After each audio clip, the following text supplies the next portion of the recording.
আপনি যদি খুনিদেরকে বিচার না করেন তাহলে তো এই খুনের তো সংখ্যায় ডাবল হয়ে ফিরে আসবে সামনের দিন। তোর বউ একটা শেখ হাসিনার ওই যে কি শেখ মুজিবুর রহমানের ওয়াইফের ক্যারেক্টারের ছবি করেছে, সেই বদৌলতে তুই আরও কিছু সিনেমা করেছিস এবং কার টাকা নিয়ে করেছিস? আওয়ামী লীগ সরকারের টাকা নিয়ে করেছিস, সুবিধাবাদী আওয়ামী লীগ সরকার। তুই ছিলি একটা মহাসুবিধাবাদী।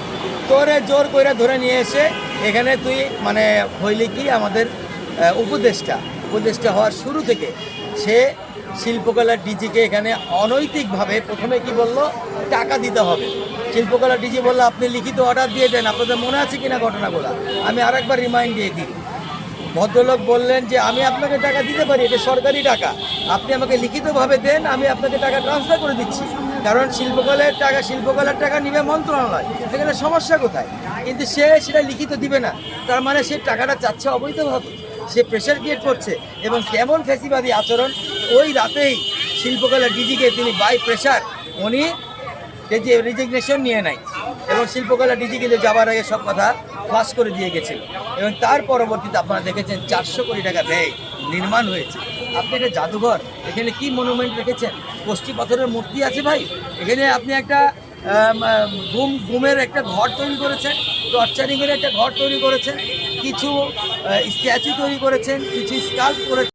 নাই হতো যেই 12ই ফেব্রুয়ারিতে ইলেকশন হইল, সেই 12ই ফেব্রুয়ারির রাতে ফয়েজ তাজবীর এখান থেকে প্যান্ট শার্ট ছেড়ে শুধু জাঙ্গিয়া পরে দৌড় মেরে পালিয়ে গেল। যদি না পালিয়ে যেত আজকে আমরা বলতে পারতাম, সে যদি হিসাব দিয়ে যেত, তার যেই প্রতিষ্ঠান ছিল, তার যে উপদেষ্টা ছিল, তার যে আইসিটি মন্ত্রণালয় ছিল, সেটা যদি সুন্দর করে বুঝিয়ে দিত, সেটা অন্যান্য উপদেষ্টারা দিয়েছে, আজকে তো এই কথা উঠতো না। সে বিদেশের মাটিতে পালিয়ে গিয়ে বলছে যে আমি যদি কথা বলি অনেকের জাঙ্গিয়া খুলে যাবে। আরে বেটা, অনেকে তো জাঙ্গিয়া পরে খুলে যাবে, তুই তো জাঙ্গিয়া খুলে রেখে ন্যাংটা হয়ে দৌড় দিয়েছিস। তোর তো এ লজ্জা শরম নাই। সো ইন্টারিম গভর্নমেন্ট বললেই যে একটা আমি ধরবো সৎ এবং হলো একদম বিশিষ্ট ভালো গভর্নমেন্ট, তা কিন্তু হয়নি। আপনারা দেখেছেন ফারুকের মতো লোকজন কীভাবে দুর্নীতি করেছে। আপনি আজকে দেখেছেন যে আজকে এই বছরের জুলাই, মানে 2 বছরের পরের জুলাই হতে চললো, এখন পর্যন্ত এই যে বাচ্চাদের জন্য, শহীদদের জন্য জনতার যে একটা নতুন একটা জাদুঘর ওপেন হওয়ার কথা শহীদদেরকে নিয়ে, সেটাকে আজকে যদি একজন রেপিস্টের বিচার এখানে না হয় তাহলে কি হবে? আমাদের মা বোনরা পুনরায় রেপ হবে।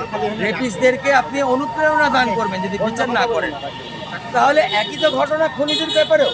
আপনি যদি খুনিদেরকে বিচার না করেন তাহলে তো এই খুনের তো সংখ্যায় ডাবল হয়ে ফিরে আসবে সামনের দিন। আজকে 1400 বাচ্চার যদি বিচার না হয় মৃত্যুর, তাহলে কালকে 14,000 বাচ্চা খুন হবে। আপনি আর আমি কি চাইবো যে আমাদের বাচ্চারা বারবার প্রাণ দিক?